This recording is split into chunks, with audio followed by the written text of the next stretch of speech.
Yeah, okay, Chairman, we're good to go. Okay, thank you. Welcome to the meeting of the Planning Committee of Wednesday the 3rd of March. I'm Councillor Kevin Parker, Chair of this committee, in the absence of the normal Chair, Steve Osborne. The meeting is being held as a virtual meeting using video conferencing facilities and is being streamed live on YouTube. I am being supported in managing the meeting by a senior officer, Tony Gillett, who will assist me by monitoring the meeting and alerting me to members of the committee and officers who wish to speak. You will hear him advising me on this from time to time during the course of the meeting. I will also refer to officers in their first name. The solicitor, Jamie, by the term solicitor, so we know the difference, and councillors always as councillors. The other person, Maria Watkins, beg your pardon, is the committee secretary. A few points on housekeeping. A roll call will take place at the beginning of the meeting to ensure that all members are present. I'd ask if you could mute your microphones when you're not speaking. Speakers who have registered to make representations to the committee have joined the meeting. I'll invite you to speak at the appropriate time. You have 3 minutes to address the committee. After that, you'll hear a tone and be asked to wind up. This is the only opportunity the public have to speak, so please do not interrupt during the rest of the debate. In terms of voting, the committee officer will call the names of members who will respond with for, against, or abstain. Marina, could I ask that you now take a roll call of all members present tonight? Of course, Chairman. Councillor Alan Chandler. Present, and I can hear and see. Thank you. Councillor Daniel Cribbin. Here and can hear and see. Councillor Stephen Dabbs. Everything working, thank you. Councillor Rupert Frost. Good evening. Councillor Jonathan Harris. Evening, all good, thank you. Councillor Irving Swift. Thank you, Marina. Everything is fine. Councillor David James. Hear and see. Councillor Malcolm Longley. Yes, here and can see. Thank you. Councillor Peter Matton. Yes to both, thank you. Councillor Ken Ritchie. All okay, thanks. Councillor Ian Robertson. Yeah. Councillor David Smith. All good, thank you. And Councillor Mark Wesley. I can hear and see. Can I just say though that my connection seems a little bit flaky tonight, so I may have to switch off my camera, but I will still be able to see, but you may not be able to see me. Thank you, Marina. Right, moving on to the agenda on the minutes of the 10th of February. Are members happy that I sign these minutes? Agreed. Agreed. Yep, if you could put your hands up, that would be useful. Thank you. I'll get those signed up when we can. Have we any apologies for absence? Apologies received from Councillor Steve Osborne, Chairman. Thank you. Members' interests. Are there any disclosable interests? No, I take that. Party whipping arrangements. None, Chairman. Thank you. For the members of the public, that means that members do not get together prior to this meeting to decide how to vote in these circumstances. It's only done on tonight. There are no applications which have been withdrawn, so we can now move on to the first application, which is DA 2020-0646, and I think Keith is going to take that one. Yes, thank you, Chairman. Good evening, everybody. Hopefully the technology will work. And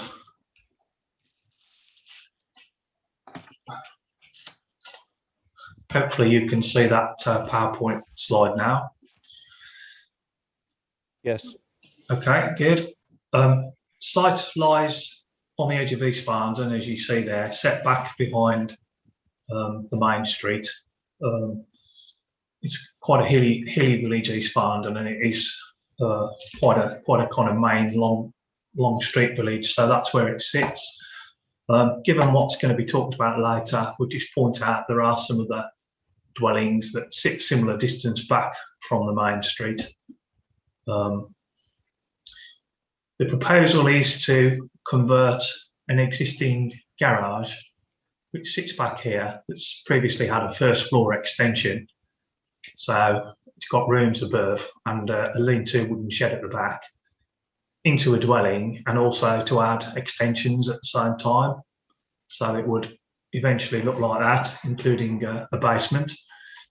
I think the main features to point out are obviously additional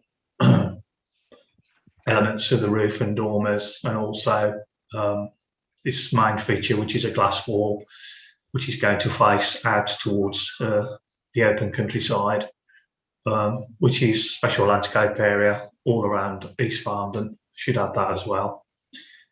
That's the previous application that's been referred to. There is a typo that gets the number wrong, but it was actually DA19 306, not 309, as it says in one place. But that's just for comparison, because you'll see we thought previously that was too much and out of character with the building, whereas now what's proposed is less, and we think is more in keeping.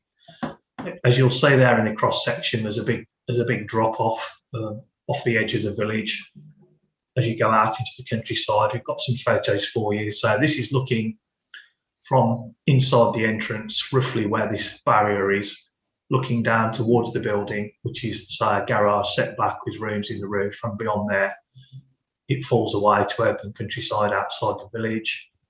That's a view looking back up from where the garage is, looking back towards roughly this area where this photo is taken from. This is another garage that's on the site, which is nearer the front of the property, which you can see from the entrance. This is the entrance onto the main road, and you'll see from the reports that Highways are happy now with the proposed entrance. So we go through there, past this barrier, and the garage lies beyond there. This is just looking again at some of the existing properties that are on the side of the entrance. That's on the other side of the entrance, and the garage is further down here. That's looking at the other spots, the other side of the garage again, garden area, and looking back towards open countryside. And that's looking from the side of the garage with the dormers and the wooden shed looking back. And this building is just here on this photo, which is another outbuilding. And that's looking at the end of the garage with the wooden shed, and that's the view you get looking away from that building towards there. Mention's been made of the previous refusal, the fact we thought it was too much. This is obviously a lot less now in terms of bulk and massing, and we think it's okay. Some concerns being expressed about impact from the public footpath to the rear, just to go back to the original plan. You'll see there's a public footpath that comes down the side and round the back of the village hall, drops down the valley side, goes down here, and then splits two ways, runs across a field which is rising up here. And I would just confirm that I've walked down that footpath, and there are some photographs which will now show you from that footpath. And what they'll show is that you can't actually see it really from that area. Yeah, there we are. So these are the trees looking outwards from the property, and this is what you see from the other side. So there's that picture there, that one there, which is similar to the one I took, which is that one. So that's the view you'll get. So again, we don't think there's any real harmful impact on the view from outside the village looking back in. And as you say, the view from the actual street scene is something. So with that barrier in the way, looking over that barrier, it's that distant away. So again, most of the extensions are going to be at least that distance away from the high street. So the main concern seems to be from the parish council that this is outside the village confines. And I think we say, yeah, we agree, it probably is, given that there is no line. Probably helps to go back to the original site plan.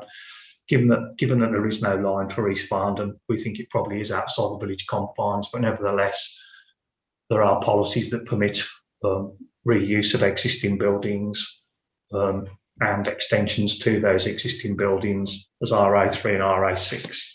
RA3 is for the village, RA6 is for open countryside, and we think R1 says it's okay as well, effectively, as it's a conversion. So given that it's a lot less now in terms of its bulk and massing, given the minimal impact that can be seen from the surroundings, from the footpath and from the high street, we're of the view, Chairman, that this is an acceptable proposal now, so we've recommended approval. Would just point out on conditions, as it's going to be a new dwelling, there are conditions removing permitted development rights at condition 6. And obviously a requirement, as asked for by the highways, who weren't actually objecting to the amended plans, to say that the entrance visibility displays must just be kept clear. So with those in mind, Chairman, we're recommending approval. Thank you. Thank you, Keith. Is the applicant Janet Cooper there, please?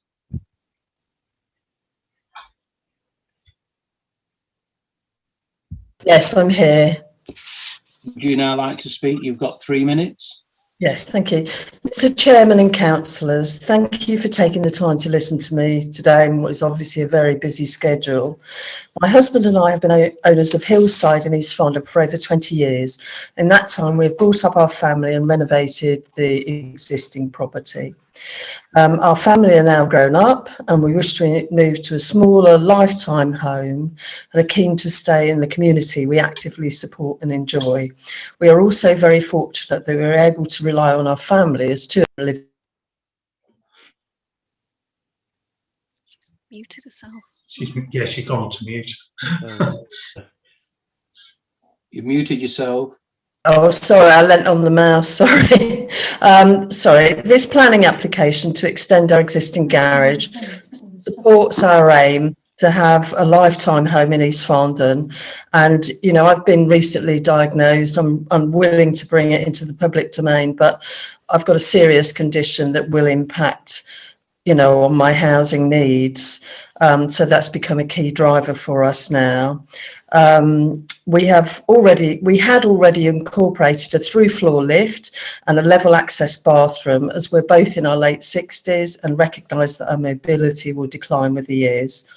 In terms of landscaping, the land to the southeast of the property is part of the hillside dwelling currently, and we will retain this as part of the new dwelling. Our intention is for it to remain as rough grass as it is now, and we are currently planting a hawthorn hedge to the left boundary, which will be laid in the traditional manner. The fledgling orchard to the right of the property, which you may not have noticed, but it's there, will remain.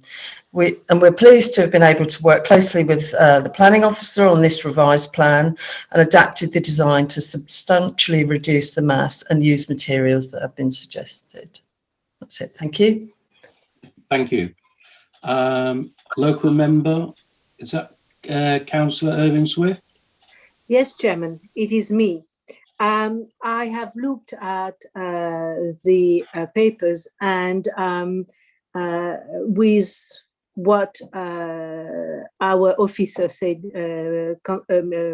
Sursfield, it is very difficult to find a reason to oppose the planning application. We know the danger because it's outside of the confine of the village, and that is what the parish is worried about. But in all, I think we reach a compromise. The garage exists.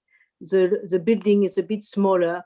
I would like to listen to what my fellow councillors are saying, but with what I weigh, we have no opposition from any statutory bodies. So even withstanding that, it might be outside of the confine of the village, it doesn't change our policy because the building, the garage exists already, and the scheme that has been proposed is much smaller.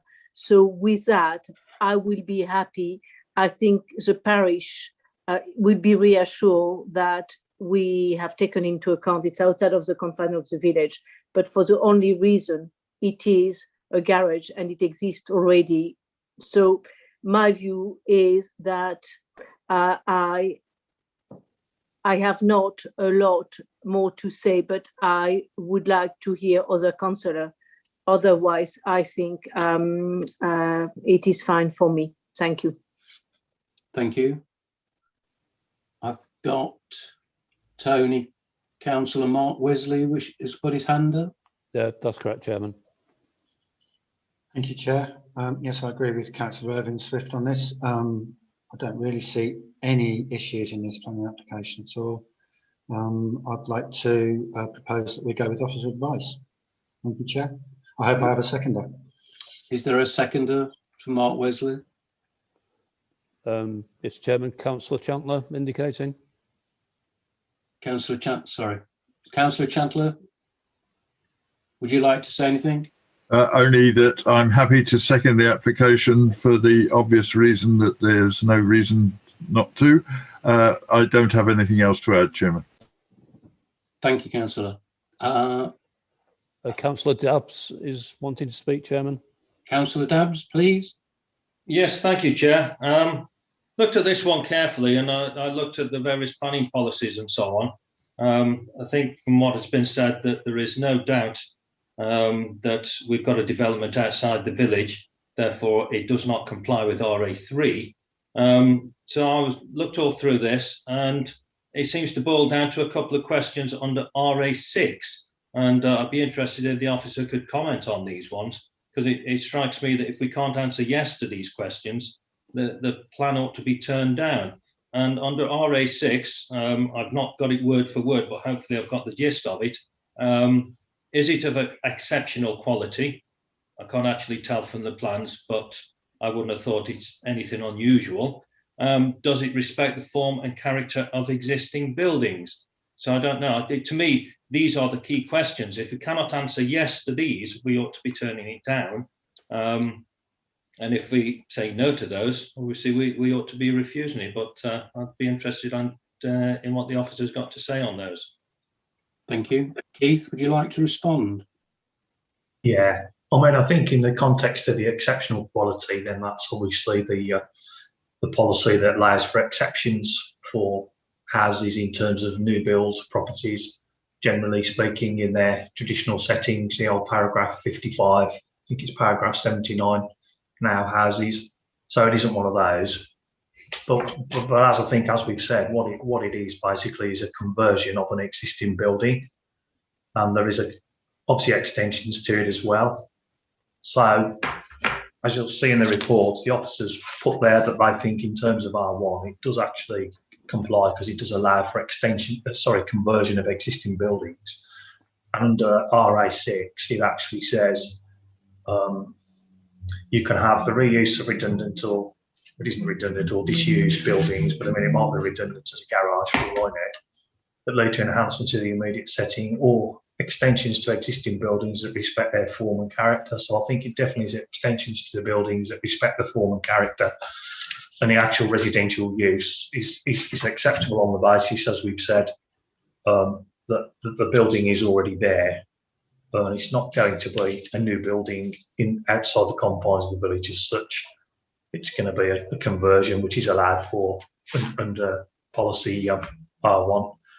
So I think that's the main thing we're saying. It does allow the reuse of buildings under R1 rather than RA3, which actually talks more about development in the village, and RA6 allows for extensions to buildings outside village confines where RA6 applies. So you put those two together, mix it in with everything else we've looked at, including the harm issue in terms of what impact does it have from the streets and what impact does it have from the rear.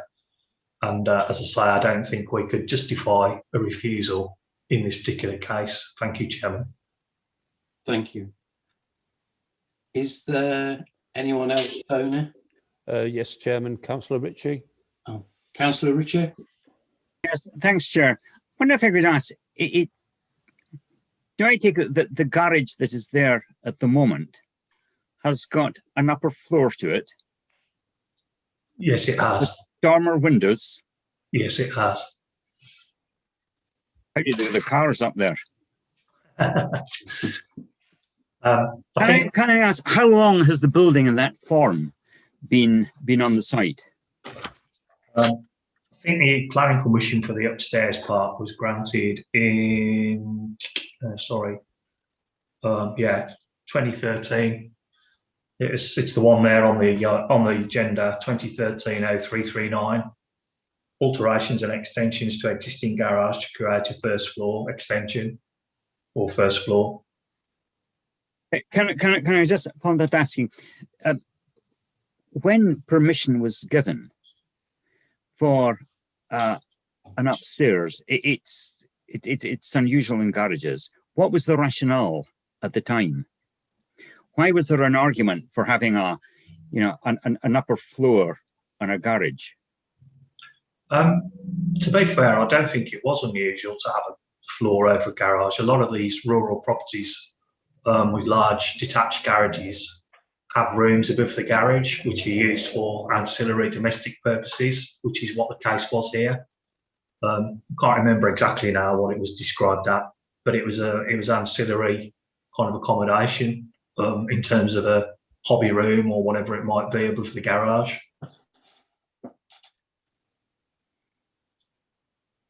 Thank you. Councillor Irving Swift, I think. Yes, thank you, Chairman. To reply to Councillor Ritchie, in East Fowden, you have a lot of garages who have dormer window if you go at the top of the village, because I know it quite well and I know that property well too. I didn't even know there was a garage at the bottom of the drive. So in our rural villages, a lot of garages have dormer window and basically it's storage of hobby rooms. That is not unusual in our rural villages. Thank you.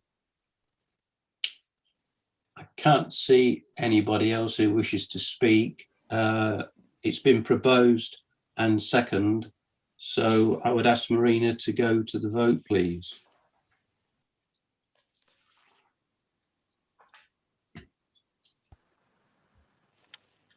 Okay, councillors, if you could just declare whether you're in favour or not of approving the application. Councillor Alan Chandler. For. Councillor Daniel Cribbin. For. Councillor Stephen Dabbs. For. Councillor Rupert Frost. For. Councillor Jonathan Harris. For. Councillor Irving Swift. For. Councillor David James. For. Councillor Longley. For. Councillor Peter Matton. For. Councillor Ritchie. For. Councillor Robertson. For. Councillor Smith. For. Councillor Wesley.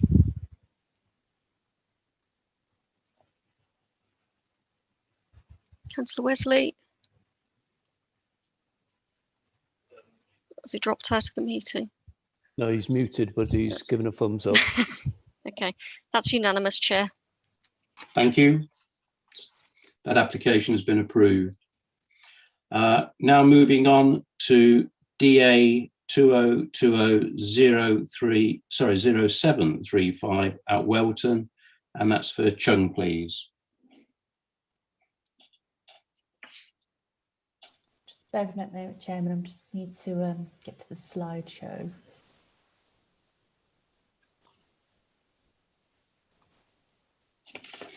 Can everybody see that? Yes, thank you. Okay. Then I'll make a start. The site lies on the west side of Churchill Road within Welton and forms part of a large garden area to 22 Churchill itself. In terms of the site, there's a garage and workshop which lies to the northwest corner on the site. The south boundary joins the rear gardens of some modern dwellings which are located off the paddocks, and the land rises significantly to the north and to the west, where it's protected by a large TPO area as well. The application for members tonight seeks consent for the construction of a single dwelling. It's only an outline application with just the access to be approved. The main issues for consideration really are the location of the dwelling itself and the impact on the highway, you'll see from the reports that the comments received from the parish council said that the site is indicated on the Welton neighbourhood proposal map as being outside the confines of the village, and as such it requires that exceptional circumstances be demonstrated as set out within policies R1 and also RA6 as well. Just want to come back to the definition of the confines, what's inside the confines of the village. Within the Welton neighbourhood plan, it advises that when defining the boundaries of the village confines, the following criteria should be applied, and the following should be classed as being inside the built-up part of the village. These are buildings and sites that are contained and visually separate from the open countryside, that are clearly part of a network of buildings that form part of the settlement, and also areas of land with planning permission for built development. Equally, following the more recently adopted Part 2 local plan advises that buildings and curtilages which are contained and visually separate from the open countryside should be considered as part of the village confines.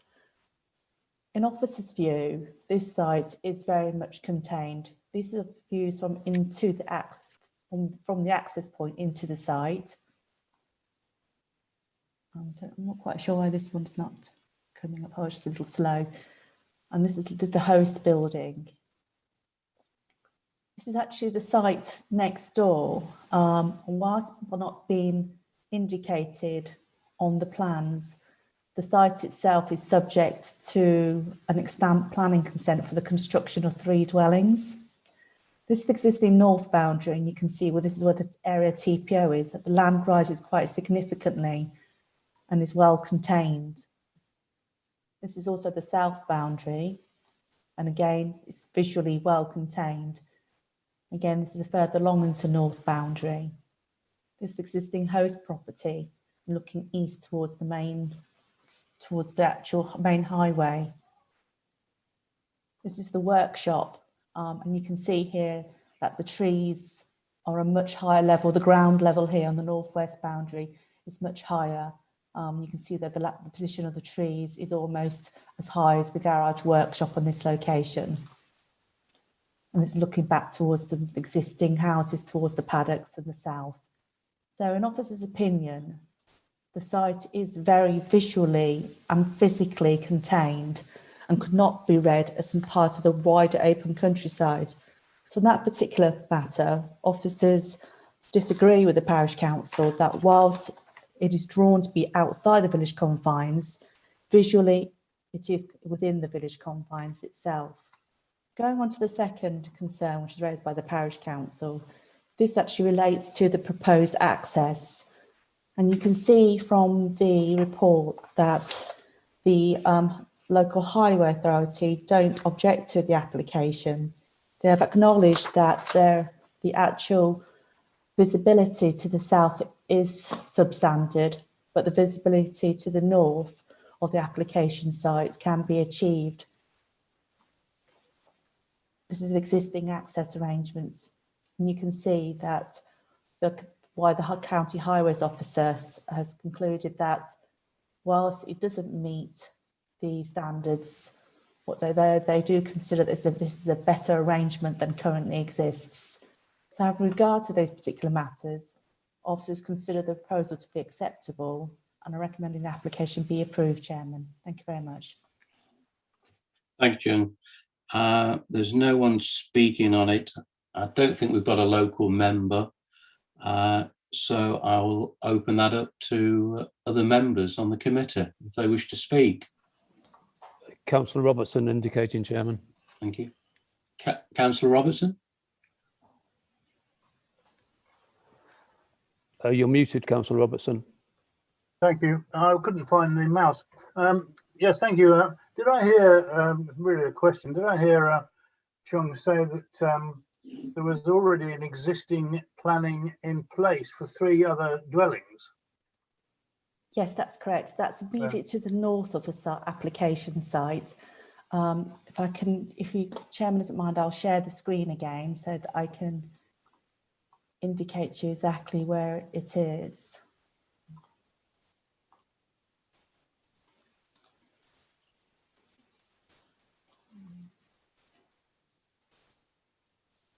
It's immediately to this area here. Ah. So there are 3 dwellings concentrated in this area towards a lake. And that equally on the neighbourhood plan is indicated to be outside the confines of the village, which would be contrary to the definitions as set out within the neighbourhood plan. That would sort of put it in there in the confines of the village, wouldn't it? Would it not? If you see what I mean. It would then be a sort of vacant plot within the confines of the village when those properties were eventually built, if they eventually get built. So I really don't see a problem with this on that basis, and I will propose that we go with officer's advice. Is there a seconder to Councillor Robertson? Councillor Irving Swift, Chairman. Councillor Irving Swift? Yes, I would like to second with Chong explanation. I think I don't see any problem, especially if they build the 3 houses further down. And when besides the parish, we don't have any opposition from the highway, which was a main issue. Thank you. Thank you. Councillor Ritchie, Chairman. Councillor Ritchie? Thank you. I know this road quite well, and on looking at the papers, my initial reaction was there was no problem whatsoever. I'm slightly taken aback. I clearly didn't read quite closely enough to appreciate where these 3 extra dwellings were going to be. It may be that the highways doesn't have any objections, or doesn't have any serious objections. It's nevertheless on a fairly tight, fairly blind corner of the road that runs through Welton. I would have argued that if there was only going to be 1 extra building there, then that shouldn't really add a huge amount to any problem that already exists. I'm slightly concerned at the idea that we're actually talking about, this would be a 4th. Work has clearly already started in something, which I assume is the 3 of the 3 buildings for which planning permission has been given. I find it quite difficult to see on the map how there was going to be a second access onto Clark's Way. And I just wonder if the officers would put the map up again, and indicate just precisely where the buildings would be and where the access to them would be. If I could give you some clarification there through you, Chairman. There is not proposing to access 3 of the dwellings off this new access or this widened access. If I can explain that, there's already existing access here, and that existing access serves the host dwelling, 22 Churchill Road, and it's proposing now to widen the access to serve both existing property and the proposed property. There is an extant consent for 3 dwellings immediately to the north, which is currently being served off another access, again along Churchill Road, but just a bit further up, with a secondary access of Clark's Way, which is further to the north. So it's not a total of four dwellings being served on the access. It's a total of just 2, the existing property and the proposed property. The purpose of drawing members' attention to the extant consent to the north is to put into perspective the position of the application site and its relationship with the wider countryside.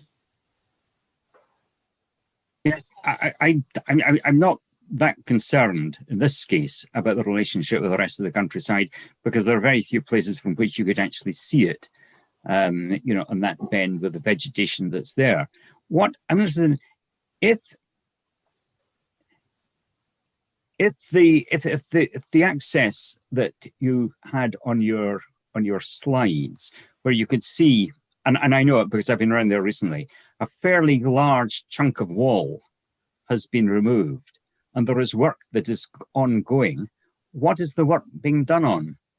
I take it this isn't an application that's halfway to becoming retrospective.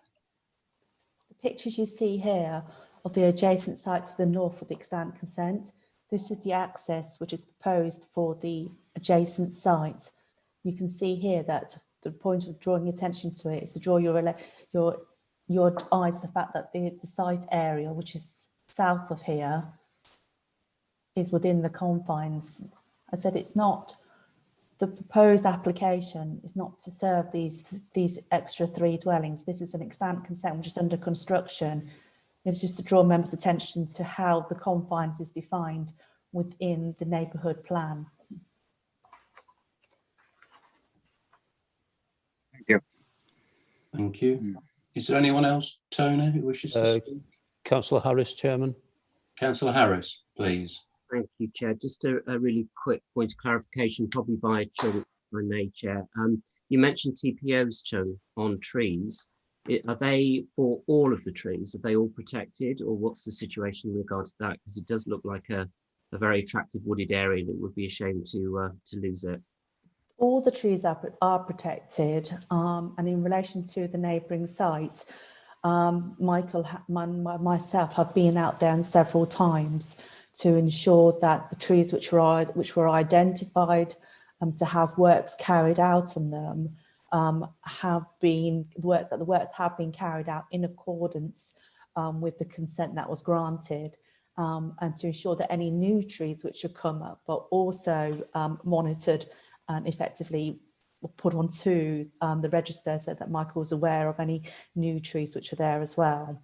So in terms of your question, whether or not we would be looking to ensure that they're maintained, we are already on such a case in terms of ensuring that they are maintained as best possible condition.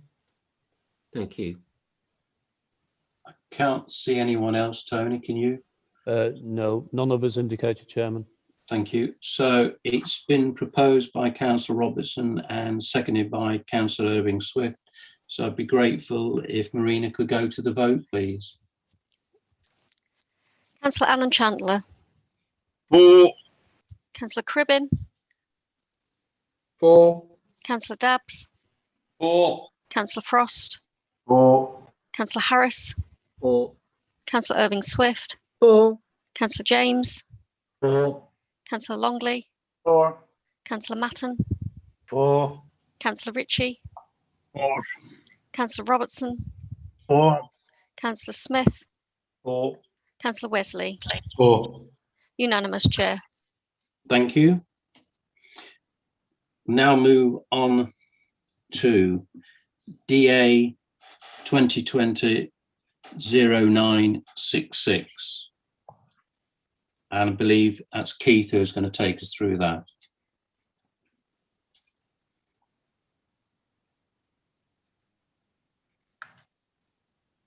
Sorry, Chairman, I forgot to unmute myself before I went into share screen mode. I'll try again.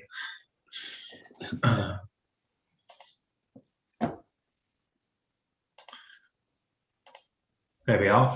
Hopefully you can see that now, and you can hear me. Yes. Okay, yeah, site on Babby Road West, obviously in Daventry, opposite the college site. Proposal is to add an extension to the side of this property. I don't know how clear it is for you on the drawings, but basically the one below obviously shows the existing, where you've got a property that's got a pyramid type roof with a garage on the side. Proposal is to, although to be fair, this one is on the plan, you see this one is quite small and it's used as a store.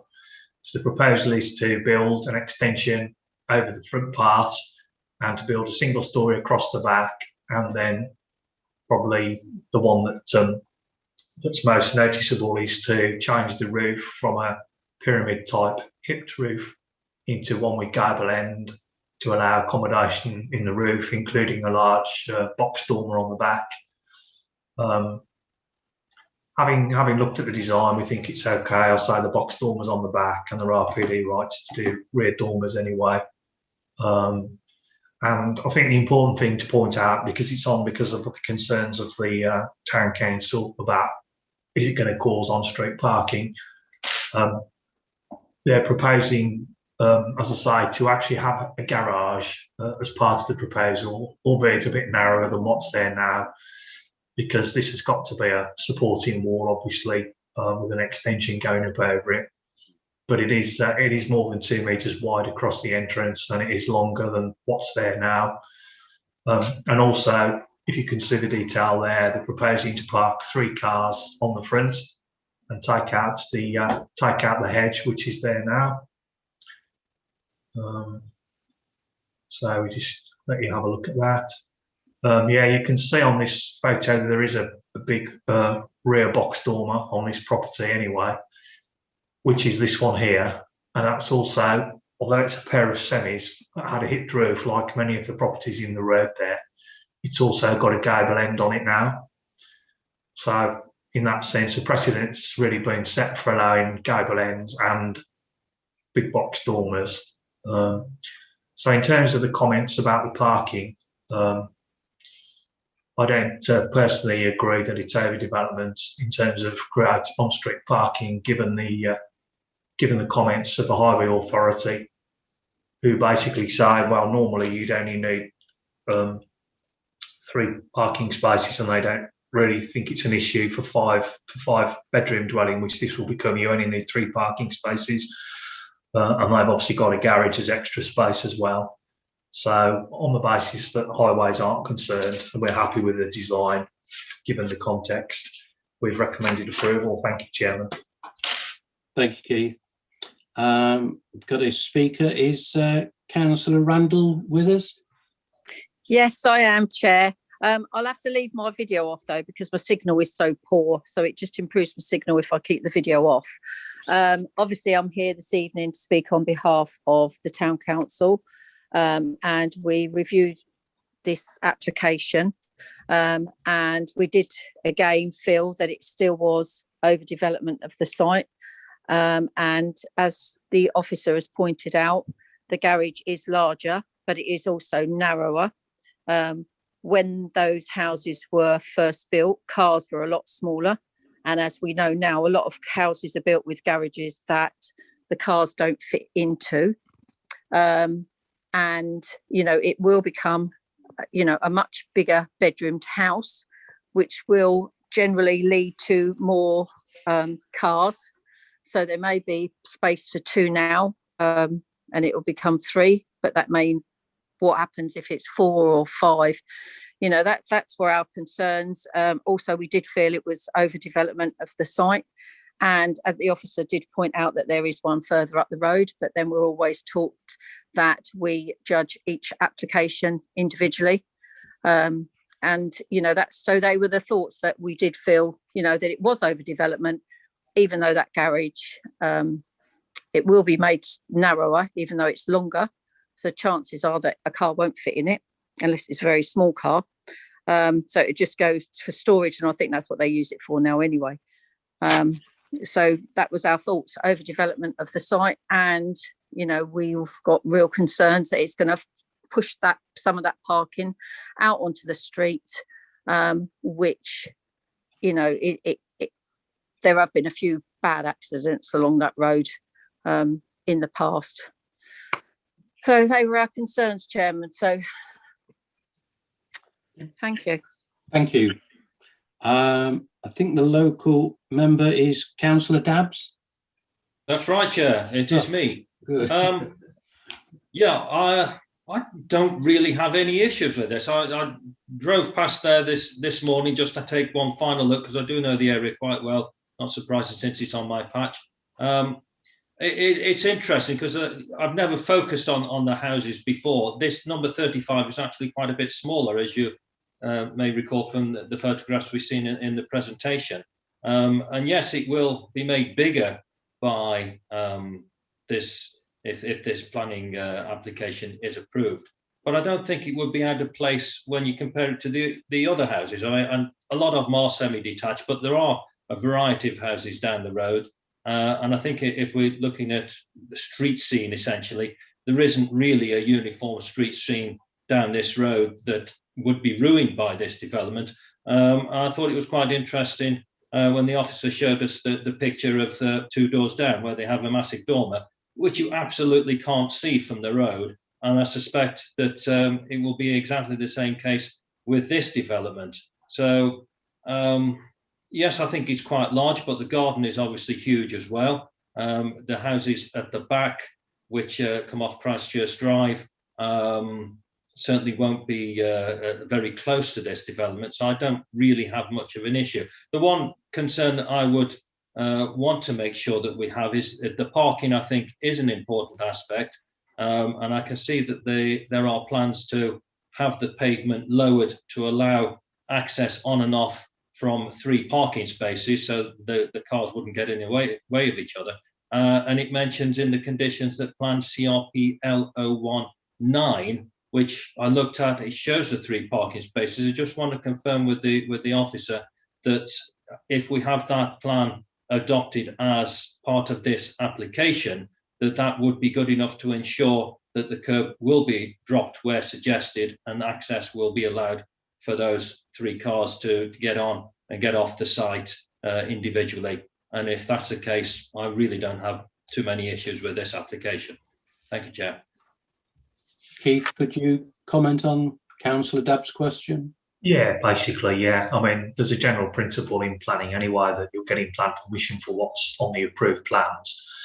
But obviously, we've also set out there as a condition that's the approved plan, and that it should be carried out in accordance with that approved plan. So if it isn't carried out in accordance with that approved plan, we could serve a breach of condition notice, requiring it to be done so. And there is no right of appeal against the breach of condition notice. The only other point was, as I said, the highways comment really, and they just say the crossover needs to be extended and they need to enter into a licence agreement just to do the works within the highway, but that should just normally be a formality, I would imagine. Thank you, Chairman. Thank you, Keith. Who would like to speak? Tony, have we got any more? Yes, Councillor Wesley and Councillor Matton, Chairman.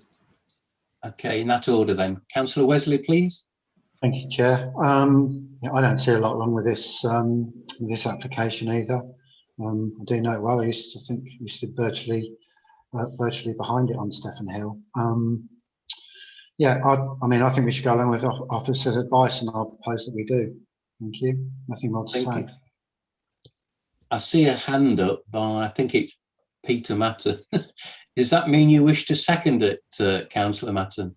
Yes, please. I'd like to second it. I'd like to agree with everything that Councillor Dabbs and officers and Councillor Wesley has said. I need to say no more. I second. Thank you. I can't see anyone else. Can you, Tony, who wishes to speak? No, none of us indicated, Chairman. Thank you. Marina, could we please go to the vote? Yes, Chair. Councillor Chandler. For. Councillor Cribbin. For. Councillor Dabbs. For. Councillor Frost. For. Councillor Harris. For. Councillor Irving Swift. For. Councillor James. For. Councillor Longley. For.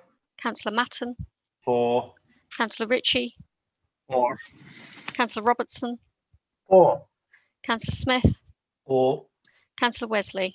For. Unanimous, Chair. Thank you. The application's been approved.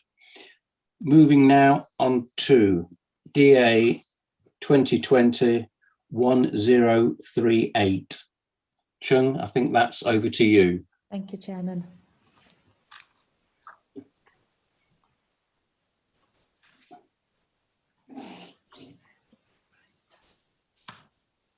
Okay, thank you, Chairman. I just want to draw members' attention to a bit of the background of this particular site in Helidon. You'll see from the report that in 2018, a general purpose agricultural building was granted under prior approval, and that was located within the same field, but to the southwest of the current application site. And then in last year, an application for a similar sized agricultural building was refused by members. And in refusing that particular agricultural building, members considered that the proposed siting and location of that previous building would have a detrimental impact on the special landscape area. The current proposal before members tonight seeks to respond and try and address those concerns within that previous application. And application before members tonight is actually seeking consent for the construction of 2 general purpose agricultural buildings, which are as illustrated here, in lieu of that previous prior approval that was granted. And it'll be sited in the same field, however, they'll be much smaller. The new buildings themselves would measure 18 metres by 12 metres with a much lower ridge height of 6.4 metres and eaves height of 5 metres. The previous building itself was 16 metres by 35 metres with an 8 metre ridge height and 6 metre eaves height. Access to the building itself will be as per the previous applications. The topography of this particular site is very undulating, and and it tends to fall to the south, but rises to the north towards the Jurassic Way. And you can see from these photos that this is a track and how undulating the actual landscape is.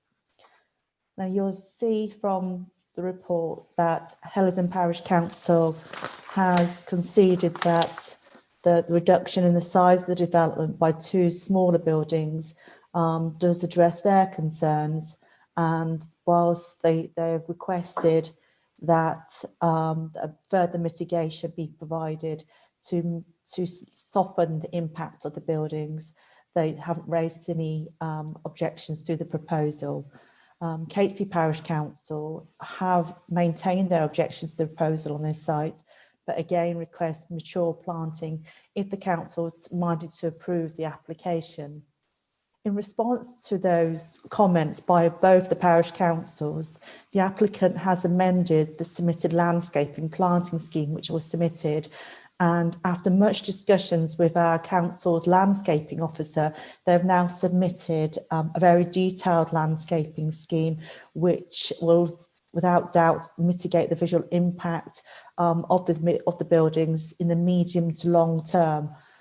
As obviously as landscaping schemes do require some time to become established, officers are suggesting that a condition be implemented to secure the management and maintenance of this scheme for up to a period of 10 years, which we feel is both proportionate and reasonable in this particular case. Overall, officers accept that there will be an impact on the landscape, and that to some extent there will be some harm. However, we consider that the proposed detailed landscaping scheme, together with the lower profiled buildings and also the conditions to be imposed on any consent, would address these concerns. And as such, we're recommending the application be approved, Chairman. Thank you very much. Thank you, Chung. Got one speaker, Mr. Ringer, who's the applicant. Are you there, sir? Good evening, Chairman, councillors. Yes, are you happy for me to go ahead? Yes, you've got 3 minutes, sir. Thank you, no problem. In assessing the preferred location of a barn, we've commissioned a report from agricultural advisors House and Harrison, and are fully engaged with both Helidon and Catesby Parish Councils, as you heard, and of course the planning department, and including the landscape officer at Daventry, who are, as you've heard, recommending approval of this application, as there is a recognised need for a barn on a farm where no barn currently exists, on a working farm of 220 acres with up to 2,000 head of sheep and cattle. Being more than 0.5 miles from each neighbouring village and largely obscured by a wood and hills in both cases, the proposed site is the most distant from both Catesby and Helidon that our land ownership will allow, taking into account the needs of vehicular access. Within our application, we have avoided locations nearer the village and have now both reduced the height of the buildings by 1.5 metres to their lowest practical height to make them operational, and to decrease the size of the buildings by building 2 small barns rather than 1 large one.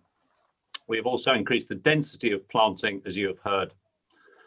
The chosen site away from the village, albeit on higher ground, will only be seen from long distance views, but works practically from a farming point of view, and importantly is best for animal health and welfare. The animals would be bedded on dry straw, as they are now, which is nearly odourless, and this straw will be cleared out once each year to fertilise the fields. As with many other farms in the area, there is no slurry on this site. There is already a valid consent for the construction of a larger single unit barn in the same field, which is approximately 100 metres away from the current application, but actually closer on a lower ground near Helidon village. Unfortunately, as shown in the justification statement, which was prepared by Berries Agricultural, the original site consented 100 metres away cannot be developed, and I quote, "Animal health and welfare is of paramount importance and ventilation is a key issue. On slightly higher ground, this helps considerably. If the building had been positioned as originally planned, then undoubtedly ventilation would have been a serious issue. In addition, we have also been advised that a lorry will not be able to reach the barn at the original site, as with the weight of livestock, the slope is simply too steep to enable physical access. Our farm is operated by my son Edmund, who has been a passionate farmer since he could walk. He left school at 16, he's now 23. This is his sole livelihood. And as I'm sure many of you appreciate, farming is not an easy life. But Edmund has followed his passion for farming since he was a child and now farms up to 2,000 head of livestock, principally sheep, and we used to have cattle too. We have now gone through two awful winters on the farm when lambing with no shelter, and have already had to completely sell our whole herd of cattle as they 3 could minutes, not. Chair. Could you wind up, please, Mr. Ringer? We thank the committee for their consideration and hope this matter can be approved. We also wish to avoid further stress and anxiety to our family being forced to progress to an expensive planning appeal. Thank you very much for listening. Thank you, Mr. Ringer. I believe the local member is Councillor Frost. Yeah, good evening, Chairman, and thank you. I do have some things to say, but can I first listen to what others have got to say and reserve the right to speak after them? You certainly can, sir. Who we got, Tony? Got Councillor Matton, then Councillor Robertson and Councillor Ritchie, Chairman. Right, thank you. Councillor Matton? Thank you. And I'd like to say that I think that this application is a case of an applicant, Mr. Ringer, doing all the right things. I mean, he's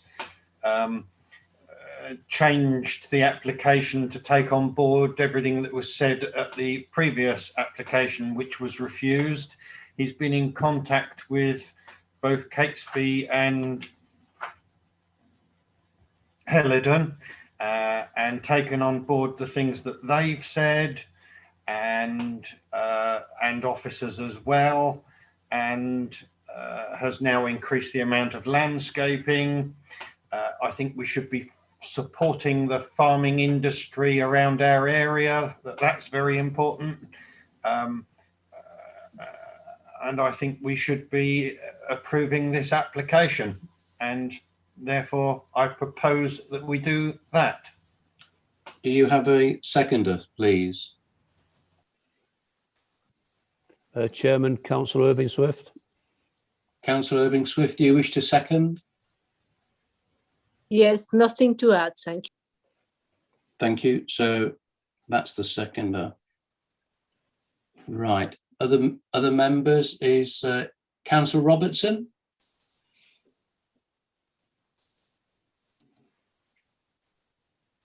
Thank you, Chair.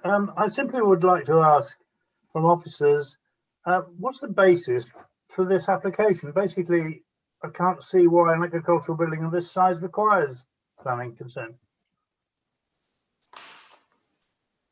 Chung, I don't know, could you answer that, please? I'm not wholly sure. I should imagine it's probably to do with the distance is from the highway itself. Thank you, Chung. It's sort of half an answer, isn't it? But because it would appear on the face of it that an agricultural building, maybe it's because there are two of them, I don't know.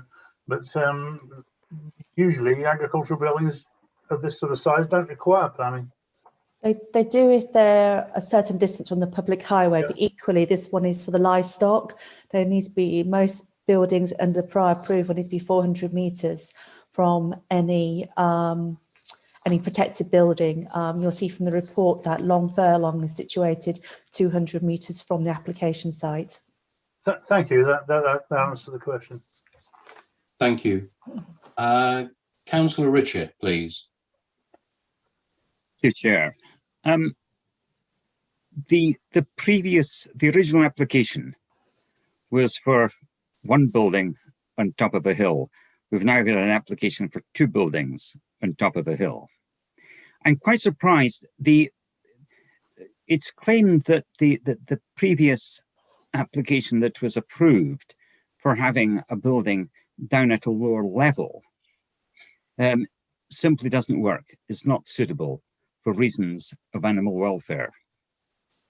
I'm therefore rather surprised that the applicants, who have been farmers for years and years in the area, and I assume if it is a thriving business, there are people of expertise, why did they bring that previous planning application to us?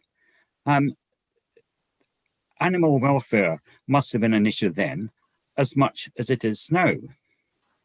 I'm interested to note that yet they have had this consultant's report on animal welfare. Who paid for it? Sorry, Councillor Richard, is that a question? Yes, it's a question, yes. I don't know if the officer can answer that question. If I could come back to you on that, that's not really a question which I feel is a planning consideration in considering the merits of this proposal. What we have to have regard to is that there was an application before members last year. That application before members was refused. In considering the refusal for that application, members did not seek to query or look at the justification for the building itself. They sought to refuse it on the basis that the building had a detrimental and harmful impact on the special landscape area. The proposal before members tonight seeks to look at those concerns and address those reasons for refusal. So I'm not wholly sure that that particular question is appropriate to the current application. If I can just come back on that. I mean, my concern is that if there is evidence that is being presented to sway the view of the committee one way or another, we're surely entitled to know where that evidence came from. Why can't we see it? Why wasn't it circulated so that we could make a judgment on it? As I've said, that's not a consideration which officers have taken into account in putting forward the recommendation to members tonight. In putting forward the recommendation tonight, officers have considered the previous application, looked at members' reason for refusal and why they've sought to refuse it, and looked at whether or not officers considered that appropriate measures have been taken to consider all those measures. So we have not had regard to the fact that regulations regarding animal welfare may have altered. That's not under who has paid for a particular assessment. We've looked at the physical building itself on the grounds of which the previous application was refused. Thank you, Joan. I've got Councillor David Smith. Thank you, Chair. I support our farmers. I'd like to just say that. However, this application to me is pretty much the same as the one that we refused last year. We did mention, or was mentioned previously, or in that application about the ventilation. I've got a bit of a background in farm management, and I don't agree with that statement. To be honest, you can get buildings ventilated easily. So I'm not sure we could even sort of take that on board. I don't agree with the officer's advice. I think essentially we've got the same application as we had previously, so it will still have the detrimental effect on the special landscape area. and that clearly goes against policy RA6. So yeah, my position is exactly the same as before, and I would actually propose that we refuse the application. The reduction in height, yes, there has been a reduction in height, but this is in a very, very prominent position. This will have an effect on the landscape area. For the life of me, I just don't understand why you just don't have the building at a lower level. It doesn't make sense. Yeah, it doesn't get my support, sadly. Yeah, that's all I've got to say on this. Thank you. I've got Councillor Frost next, please. Yes, Chairman. Sorry, Councillor Frost and Councillor James. Thank you. Chairman, I have a couple of questions for the planning officer.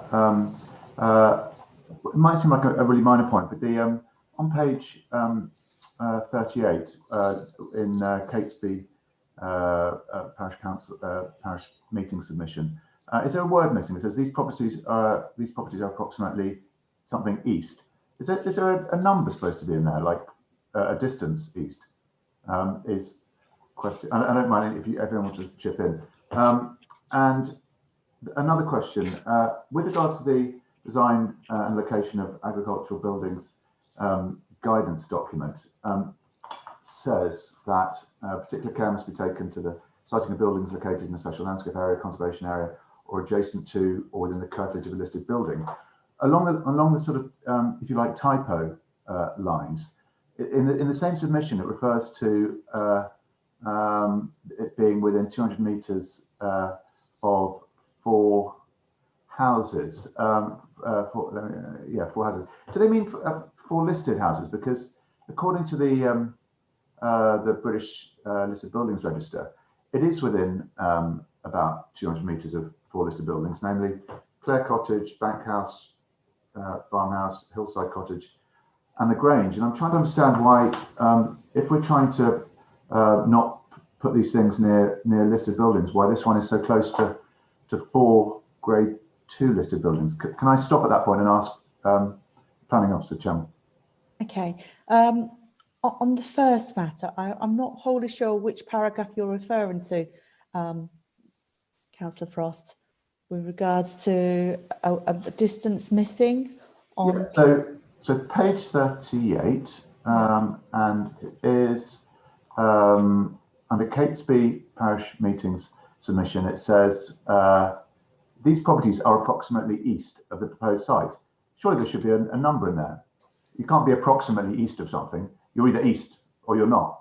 You can't be approximately, or do they mean approximately east, but reasonably northeast? It's just a strange way of describing something. So I presume there was a distance in there, and if so, I'd be interested to know how far east.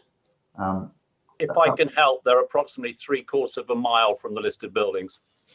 Sorry, Mr. Ringy, you're not allowed to say anything now. Okay, well, that's albeit against the rules. That does sort of answer the question. And Ms. Phillips, with if I can call you that, with regards to the other question, do you think that's what they were trying to say there? Were they trying? Would Catesby Parish? It's a shame we can't ask these questions obviously to them direct. But were they trying to point out the fact that the proposed development is pretty close to these 4 grade 2 listed buildings? Thank you. I couldn't really say what was in the minds of Catesby Parish Council when they wrote at those comments, and I wouldn't want to inaccurately quote what was in their minds. So I'd rather leave that that question on the basis that hopefully they just wanted to draw their attention to the actual location of those buildings. What I would say in relation to your concerns regarding the listed buildings is that all listed buildings have a setting, and fundamentally, if it was considered that the proposal would affect the setting of any of those listed buildings to any detriment, I'm sure our conservation officers would have raised those issues to us. Thank you. Chairman, I believe Keith would like to come in. Keith, would you like to say something? It was just to answer Councillor Frost's point on why the parish council said it's approximately blank east. I think the point they're trying to make, as I read it, is that they're going to be subject to prevailing winds blowing. So they're trying to raise an issue or concern about smell. But I just would refer members to the comments of the environmental health officer, who says there are no objections. So I think that was the point the parish were trying to make on that particular sentence, if you like. That was all, Chairman. Thank you, Keith. I've got Councillor James next.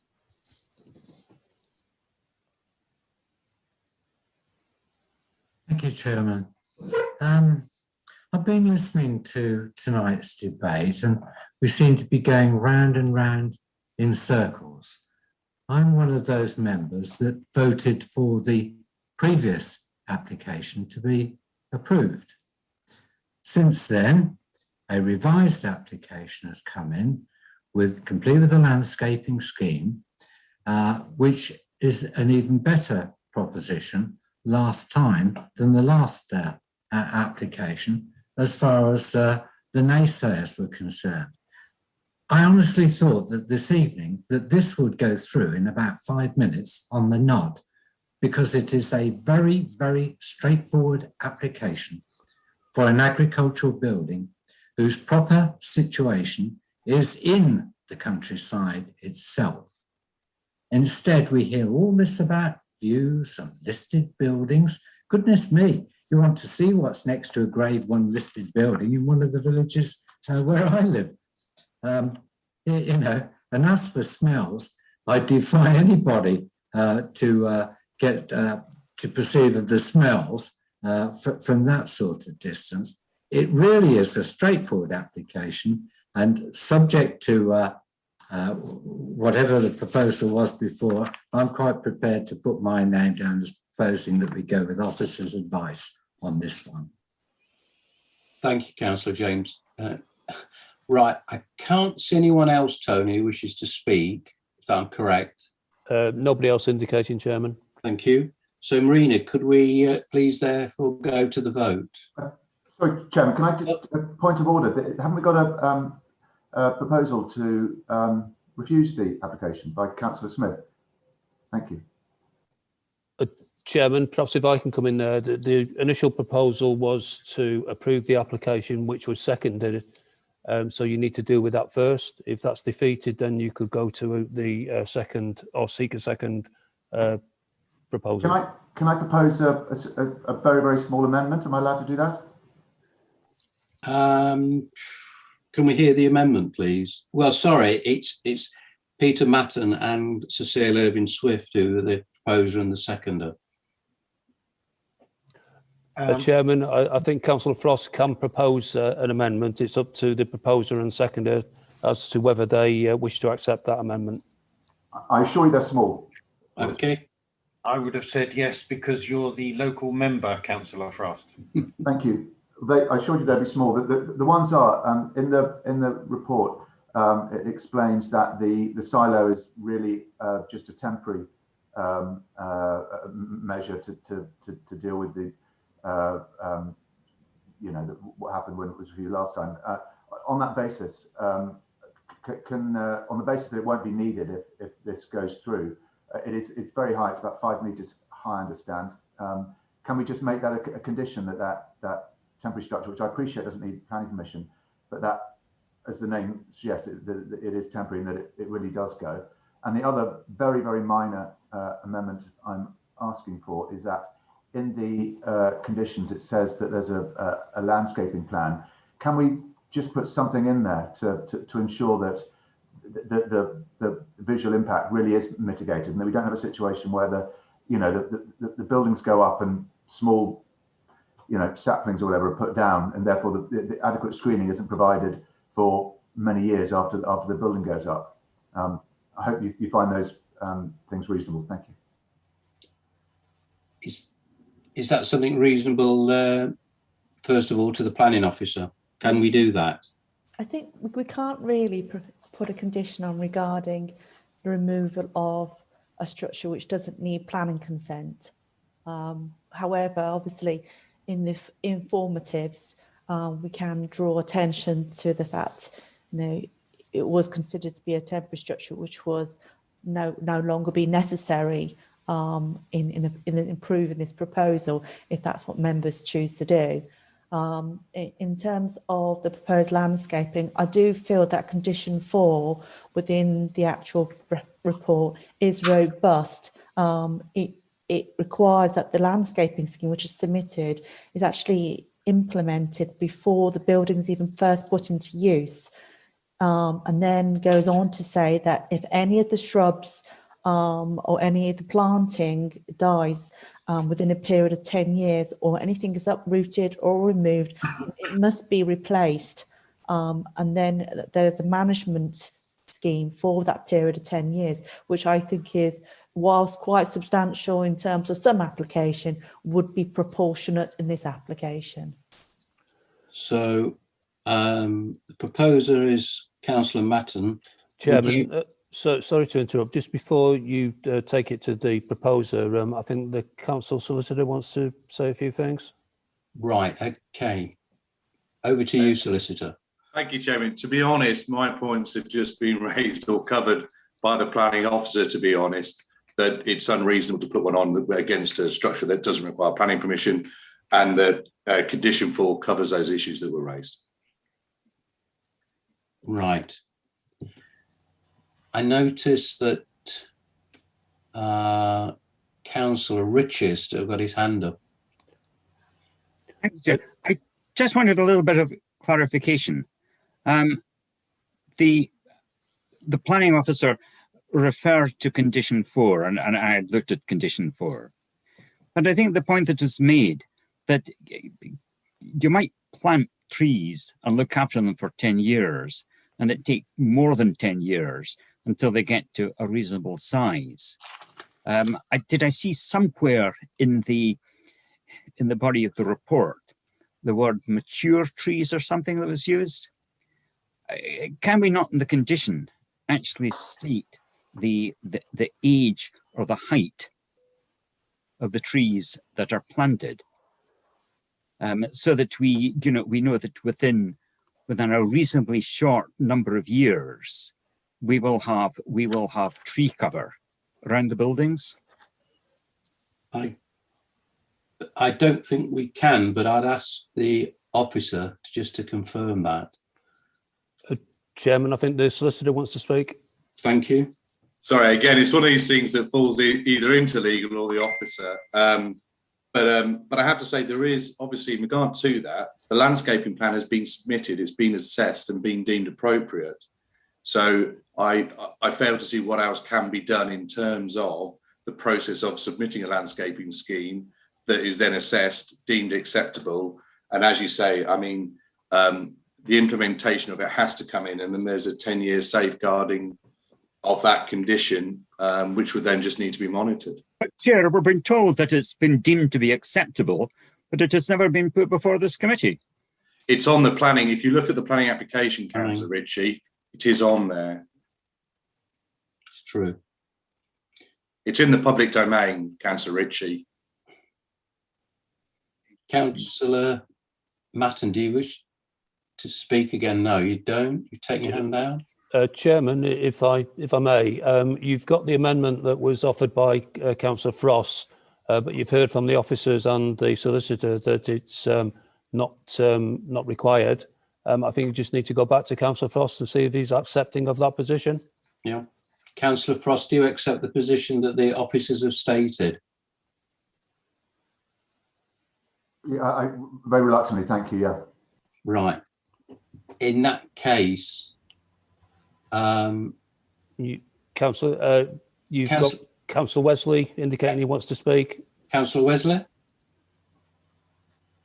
Sorry, Chair. I know this is going on a bit, but obviously it's really important for everybody. Just a little bit. I'm a little bit confused about where we are on the amendments or not amendments. So I'd like that clarified first of all. Secondly, is there a preservation on the landscaping? I mean, 10-year management plan could actually, after 10 years, it could actually go along with a JCB and rip it all out. I'm just wondered how that works. Just if we could just have a bit of clarity on that for my benefit. Thank you.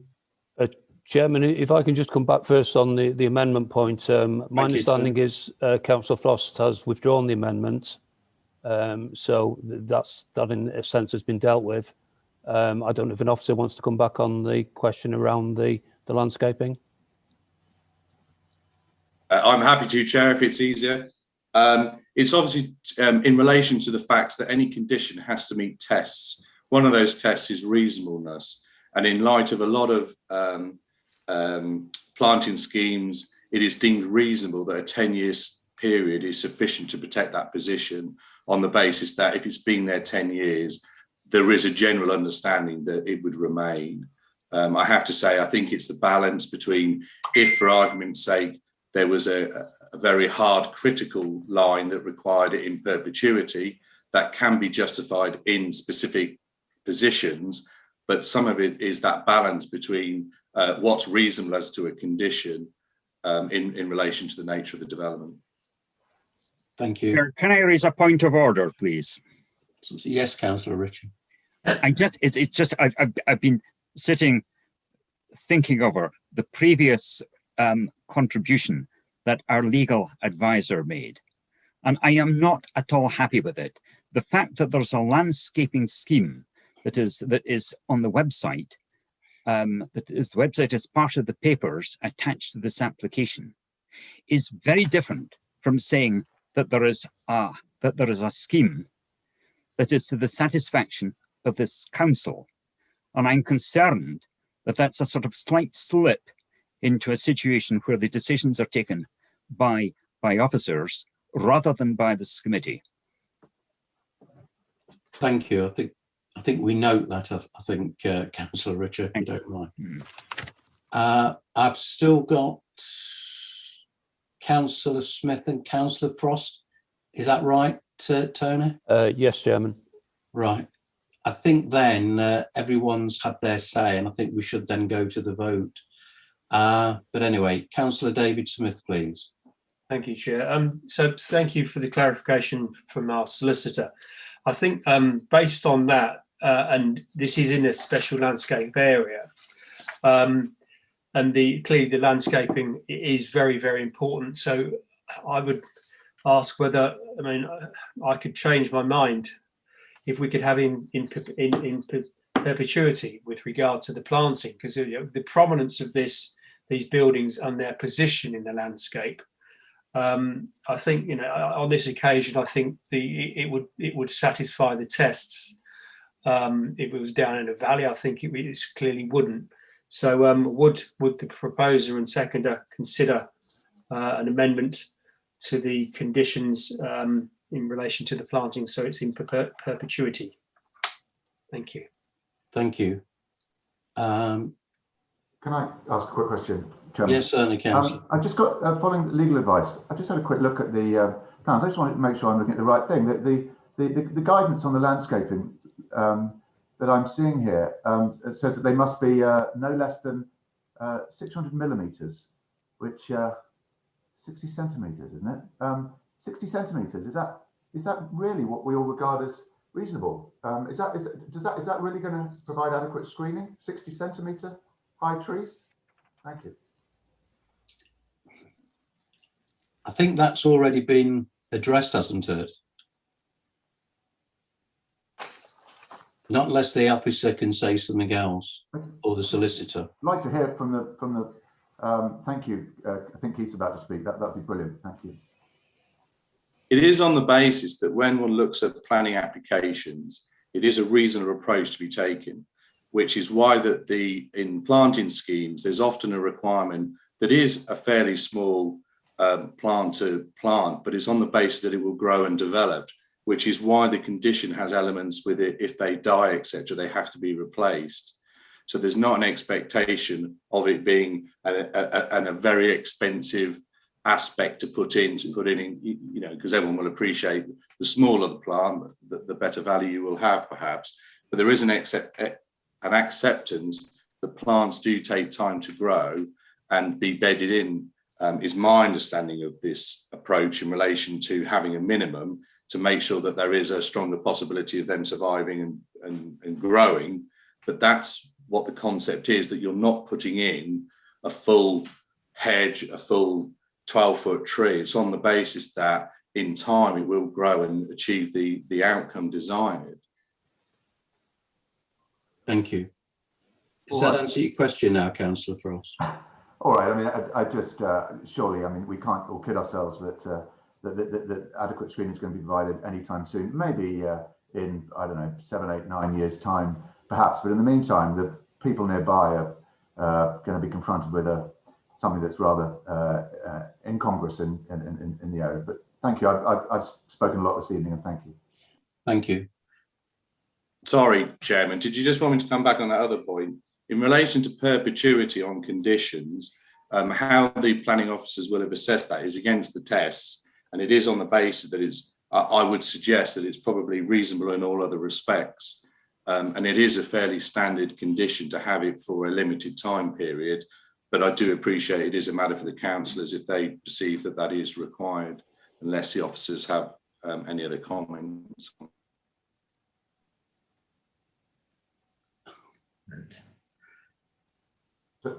Chairman, can I propose that then? Can I propose, dealing with Councillor Smith's point, that we have a condition that says that this protection must be in perpetuity? Right. If we do that, Councillor Matton, are you prepared to accept that? I'd like a definition of in perpetuity, please. Forever. Yeah, forever, yes. Then I would be happy to accept the proposal by Councillor Frost, and therefore my original proposal to approve this application is with that additional condition. Right. Councillor Irving-Swift, are you prepared to accept that as a seconder? Well, no, because I think we are going into the silly season game. You know, at perpetuity, it's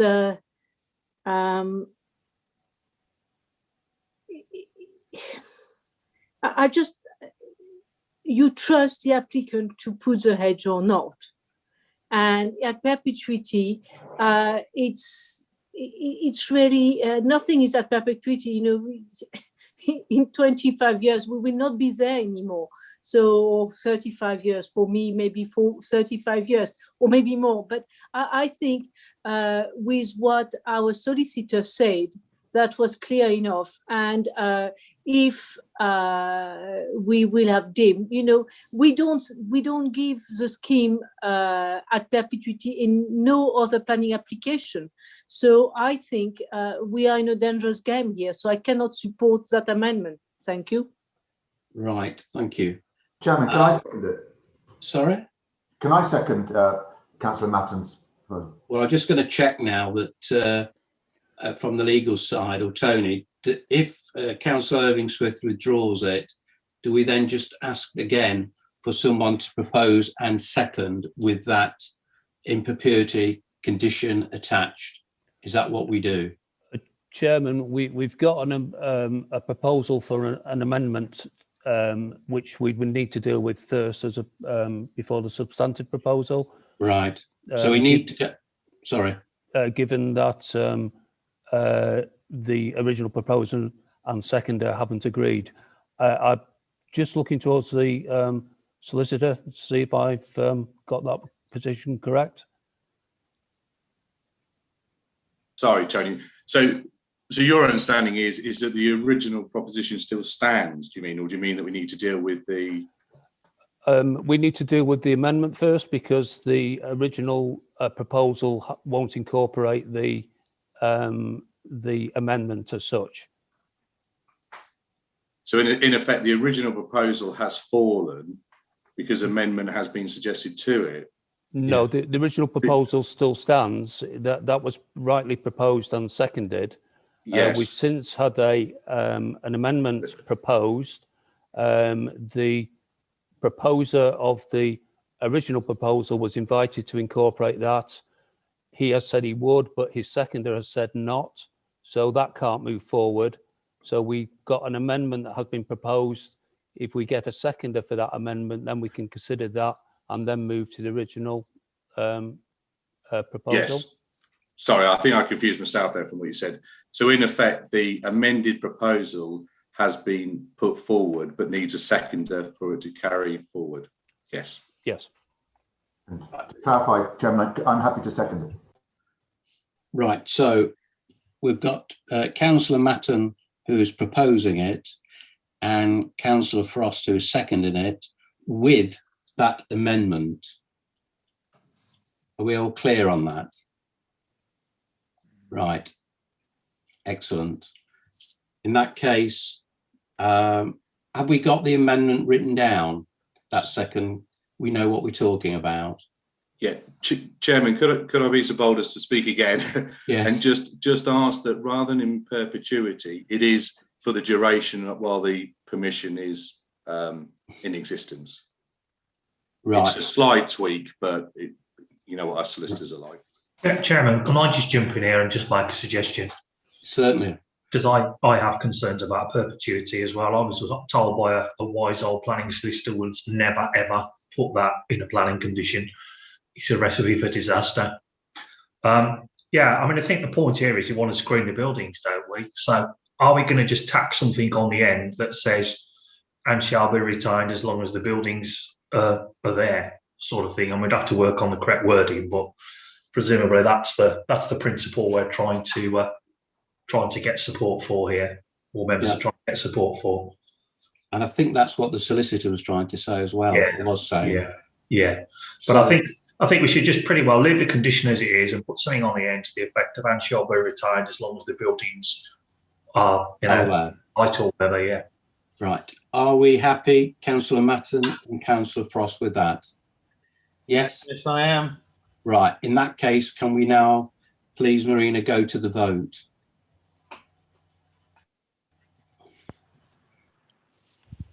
Councillor Chandler, For. Councillor Cribbin, For. Councillor Dabbs, For. Councillor Frost, For. Councillor Harris, For. Councillor Irvin Swift, For. Councillor James, For. Councillor Longley, For.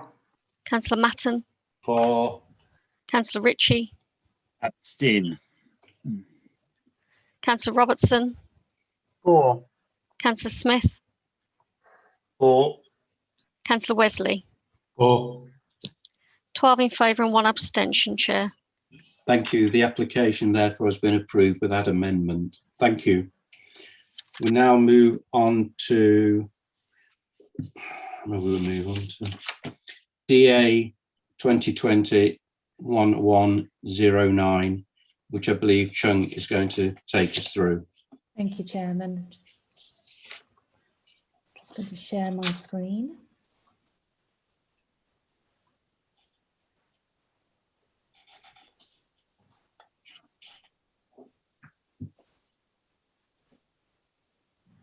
Okay.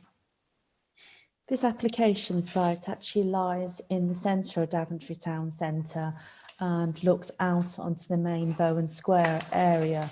At the moment, the site building itself is actually vacant, but it is actually sited between the Heart Foundation charity shop and the opticians to the left as well. What the application seeks consent for is the change of use of the building to a hot food takeaway with the introduction of a flue to the rear of the property. You'll see from the comments that there are very few objections to the application by the ones in terms of the impact on the conservation area. However, there are concerns raised by the Town Council that the proposal would lead to use of the car park in Bowen Square by existing hot food delivery drivers.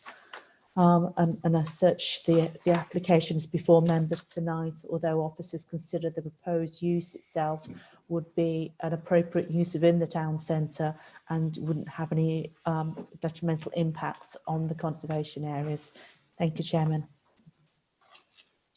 Thank you. We've got two speakers on this. Councillor Wendy Randall. would you like to go first? Yes, thank you, Chair. As I've said all previously, I will have my video turned off to give my signals more strength. There is huge problems within that car parking area of Bowen Square. We've got a few fast food takeaways already in there, and during the day, people often get blocked into a parking space because they just pull up. They don't park because there's nowhere to park. It's you know, it is really bad, and just park up, leave their vehicle while they're running, and get their next delivery before they go. So it already creates an issue. There is, and I know obviously you have to look at every application individually, but there is a 24-hour gym due to be opening up as well. So which only make parking issues worse. Often when we object because of parking, it's overturned, but obviously, you know, we live and breathe the town. So we know that there are issues. There are issues within every car park within the town. So, you know, I don't know what sort of condition that you could put on about people not being able to just stop and park, or whether, you know, there is a rear access to the building, and whether they do their deliveries and take them out the back door rather than the front door. You know, whether this will help, I don't know. I think that there's a parking bay out the back, but I do believe that you need a permit for that. But if that requires them having a permit and they can use that rear access, then, you know, maybe that's something that the council could consider. But, you know, they are the reasons, Chairman. Thank you. Thank you. I've now got, is it Mr. Pike, who's the agent?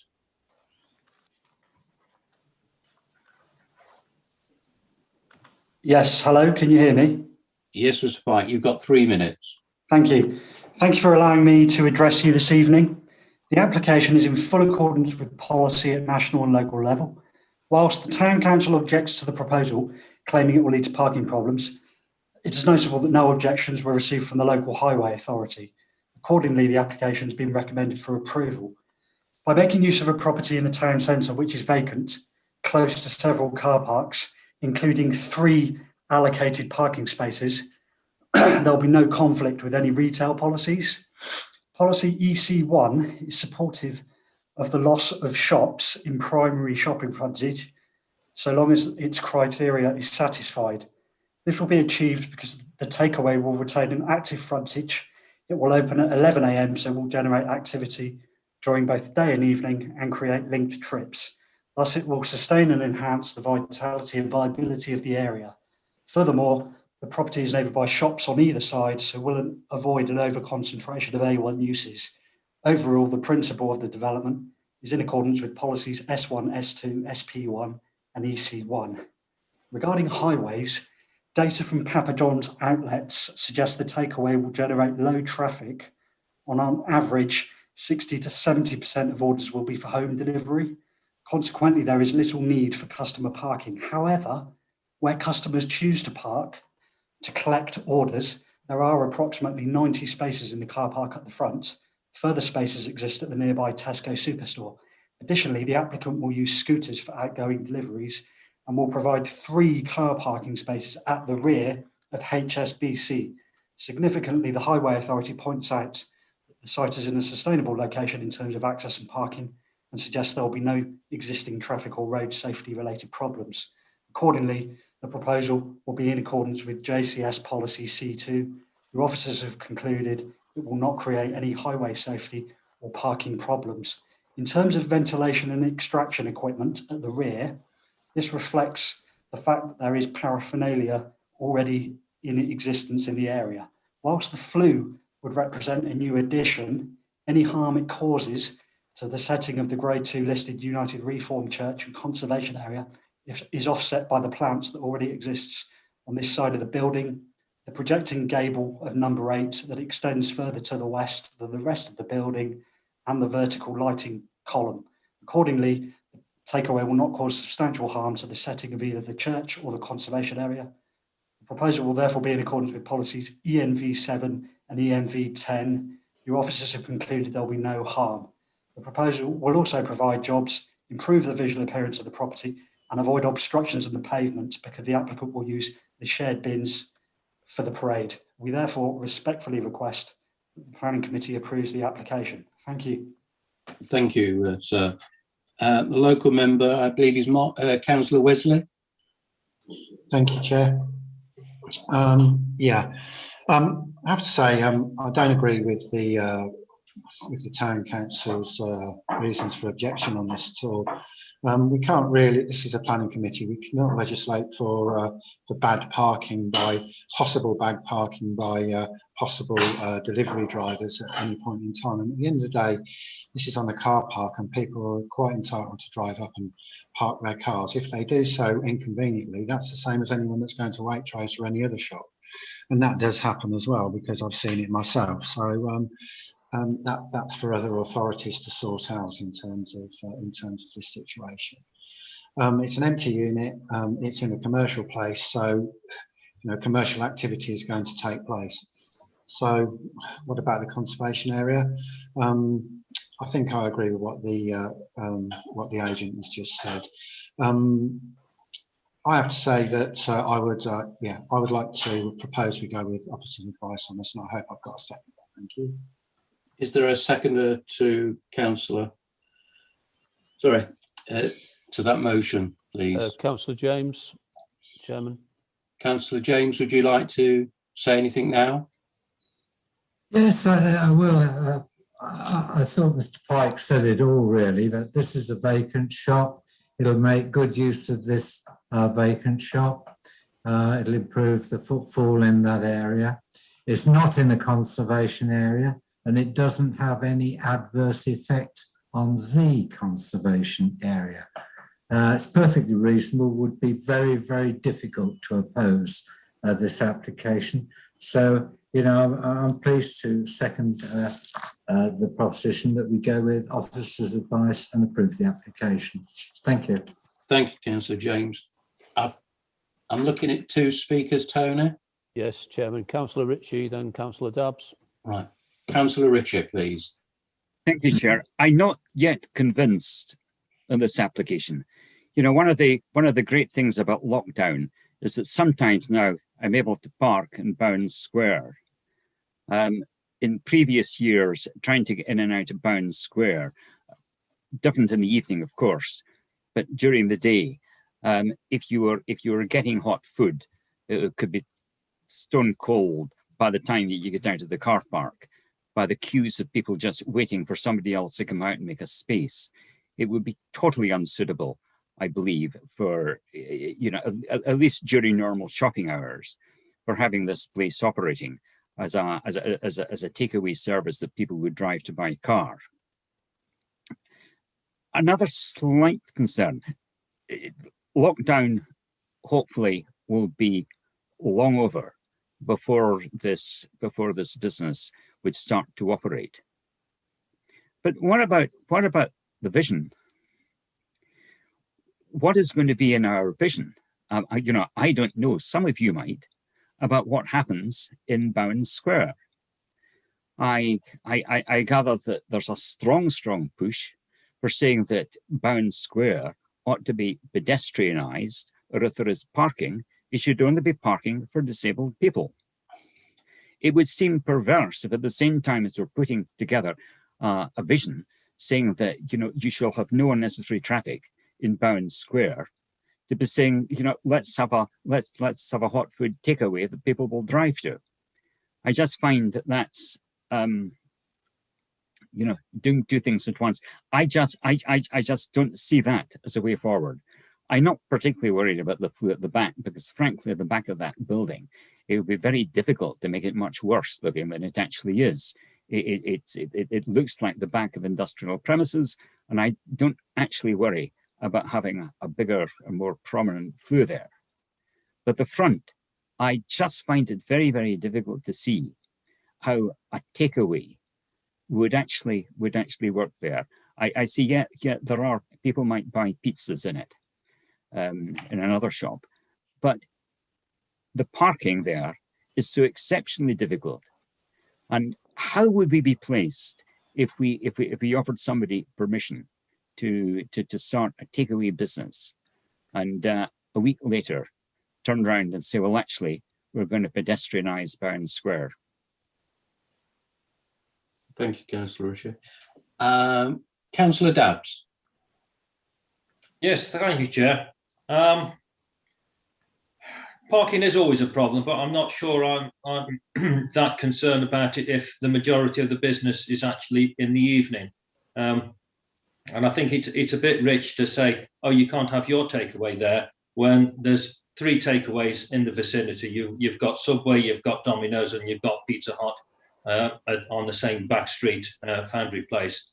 So I'm not sure that we should be rejecting on those principles. My concerns would be the residents. There are residents close by, and I think even there are residents in that block on the top floor. It wasn't exactly clear from all the documents on the website, but I think that is the case. Therefore, I can only assume that the flue going up the back would be sufficiently well built that the smells would be contained. I understand from the documents as well that it being pizza oven is not as bad as a chip shop and so on.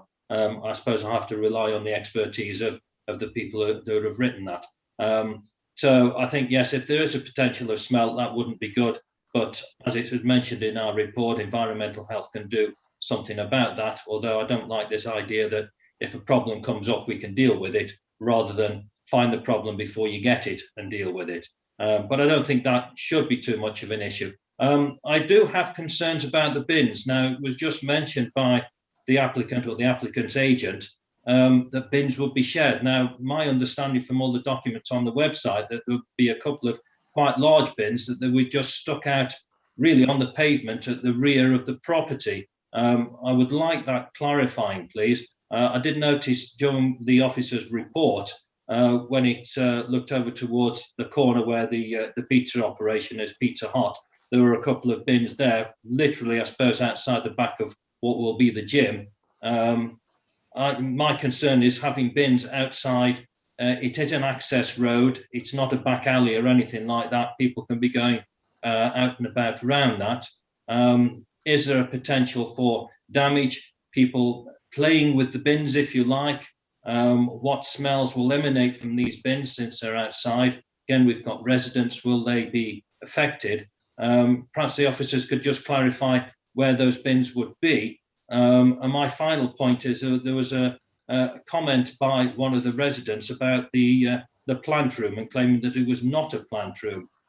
My question would be, if we have a vacant room that has not got machinery or something in there, in fact, if it is an empty room and not a plant room, could the bins not be put in there? And if there is space, therefore, to take them off the street, to make that a condition that they're taken off the street. I don't know whether that's a realistic proposition. Perhaps the officer could answer that. So my questions are, can the bins be taken off the street? Can she clarify where the bins are actually going to be stored based on what the agent said? And if they are outside on the street, is that normal? Are we happy for that for a takeaway? Where does Domino's have its bins, for instance? I don't notice those outside. What about Subway? Where are their bins? Is it something that we should not allow to be on the pavement? They should be tucked away. Thank you, Chair. Thank you. Jen, could you answer any of those 3 questions? Yeah, I think in terms of how waste is disposed, I can only assume, as with all the other hot food takeaways along there and all the other units, that the waste would be through commercial waste disposal. I think there are many cases where the bins are shared in those circumstances by a number of units to the back of them. But it's not really a planning matter as to how what the waste is disposed of when there is provisions in place for commercial waste disposal. And I think we've addressed this before in previous applications along the high street as well. where we've sought to consent hot food takeaways, and the issues of waste disposal and the location of bins have been queried. And I think Councillor Dabbs was talking about the plant room. I couldn't really say whether or not the plant room is an existing plant room or not. I can only go on the basis of the information that's provided before us, and the basis that a resident may or may not consider that there's a plant room there, and we can only go on with the information before, which is that there is one there. Even if there is one there, we have to have regard to the environmental health officer's comments, during which I don't raise any concerns about any of the equipment which is proposed in connection with this application. Right, thank you, Chung. I can't see anyone else at all, so I would ask Marina to go to the vote, please.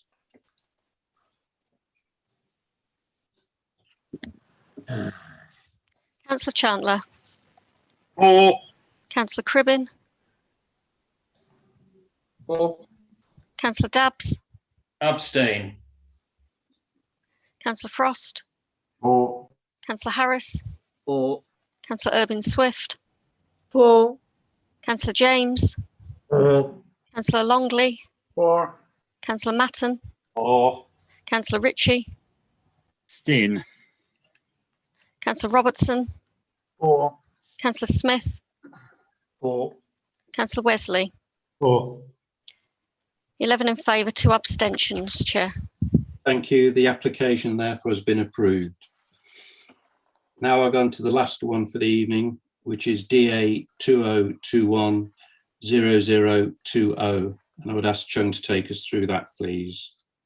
Chairman, just before you do so, can I just raise a point of order? Something I don't do very often, but on the application form, there's an oddity, because it's ticked yes in section 11, where the authority employee member, the bit where you declare an interest, basically. And then beneath it says, if yes, provide details of their name, role, and how they're related. But it's blank. I wonder if the monitoring officer could explain that. Thank you. But it might be useful if the officer Chung just explained why it's on tonight's agenda. Yeah. In terms of the application is before members tonight because the applicant is actually a planning officer. And hence, whilst there are no objections to the application by the neighbours, and we've recently received no objections from the parish council, the application still needs to be presented before members in the interest of transparency. I hope that answers your question, Councillor Frost. Does that answer your question, Councillor Frost? But why, that being the case, I sort of figured that, but why then is the next bit blank underneath? It says it should be filled in, and I just wonder why it says it should be filled in if it doesn't have to be filled in, or does it? That's what I'm confused about. Chairman, perhaps if I can come in on this. The information that we need to establish the relationship is known and is recorded, as is the case where there are applications where there are connections between the applicant and either senior officers or members of the council. So from a monitoring officer's point of view, I'm satisfied everything's in order. Thank you, Turner. I can see, sorry, let's think about that. Chairman, I think we've dealt with the point of order. We need to now move to the presentation of the application. Absolutely, that's what I was just trying to Could I go just back to. interject? Sorry, Chair. Sorry, what? Sorry, Councillor Smith. Sorry, Chair. Would you indulge me for a moment? Yes, as long as it's a short moment. Yeah, absolutely. Yeah. I just find it unacceptable that these boxes are there to be filled in. I've heard what the monitoring officer has said, but I've been looking into this more recently, and this is not the first occurrence. There's a box there. It should be filled in. and I'm most uncomfortable. If you look into this from the outside, not being connected to the council, it is not obvious who this person is, and it should be. The box is there. This is a planning officer making an application. We know the rules as members, and I think that's the same thing with planning officers. I think it's very poor that we just sweep this away saying it's fine. There's a box there. We should be filling in that box. That's all I've got to say. If I could just interrupt, I appreciate where members are coming from, but if we do look at number 11 on the application form, it does refer to if you are an authority employee or if you're a member, it does ask you that question, and then it goes on to ask you for those details. And in that box 11, it does say that the client, Miss Hambridge, is a planning officer at Daventry District Council. So further on, it does provide those details as to what the relationship is of the applicant to the local authority. That's all right then. So I appreciate it wasn't filled in at the beginning, but as you go on, it asks for clarification, and that clarification is provided. Well, it's still not, it's incorrectly completed form. It should have been rejected. That's the first form that comes through the council. Right. Okay, then I think the point's well made, Councillor Smith, and we perhaps need to take that back to the monitoring officer at some time and have a look at that, if everyone's happy with that suggestion. Chairman, it will be for the unit 3. I beg your pardon, Councillor Swift, sorry. Sorry, Chairman, but that the unit 3 can deal with that little peccadillo. Right, thank you. Peccadillo. Right. If we can get back now to the particular application now, can I ask for Chi to take us through the application, please? If I could take you through the application site is actually a modern two-storey pitched semi-detached property, which is actually part of the Onley Park development. If we can go, and what it proposes is a two-storey side and rear extension. You'll see that this is the existing property, and what's there at the moment is a single-storey side storage area. The neighbouring property already has a single-storey front extension and a two-storey side extension as well. In terms of the proposal would actually meet supplementary planning guidance in terms of the impact on neighbouring properties, and no objections were received from any of the neighbouring properties. To the rear of the property, there's actually a parking court with some garages, so that it would directly overlook that particular area. As I've said, we've received some late representations from the parish council to suggest that they have no objections to the application either. So accordingly, the proposal does meet all the guidance and all the development plan policies, and as such, we're recommending it for approval, Chairman. Thank you, Chair. The local member is Councillor Robertson. Thank you, Chair. Yeah, having got out of the way those little points of order, and I'm now satisfied that we know who it is, which was important. I do believe that there is nothing contentious about this now. The little hamlet, if we want to call it that, of Onley is completely separate from Derby, and is largely, as you all know, consists of what was ex-prison officers' homes, still is some prison officers there, and contains a lot of open space, more than you would normally get, and is nice because of that. But this does not detract from that, though. I mean, this is just an extension within a row of houses, and I can see, being as a parish council have raised nothing, and neither any of the residents, I can see no reason why we shouldn't take officers' advice on this, and I would like to so propose. Thank you. Would you have a seconder for that, please? Councillor Matton, Chairman. Councillor Matton, would you like to speak now? Yes, please. There are no objectors. The local member is happy with it and has proposed it. We should go with officer's advice. I'm happy to second it. Thank you. Thank you, Councillor Matton. I can't see anybody else with their hands up. Is that right, Tony? No one indicating, Chairman. Thank you. Therefore, Marina, could we please go to the vote? Yes, Chair. Councillor Chandler. For. Councillor Cribbin. For. Councillor Dabbs. For. Councillor Frost. For. Councillor Harris. For. Councillor Irving Swift. For. Councillor James. For. Councillor Longley. For. Councillor Matton. For. Councillor Ritchie. For. Councillor Robertson. For. Councillor Smith. For. Councillor Wesley. For. Unanimous, Chair. Thank you. I believe that now is the last item on the agenda, and therefore I don't think any other business has been brought forward, has it, Tony? No, non-advised, Chairman. Thank you. Therefore, I will cease the meeting with immediate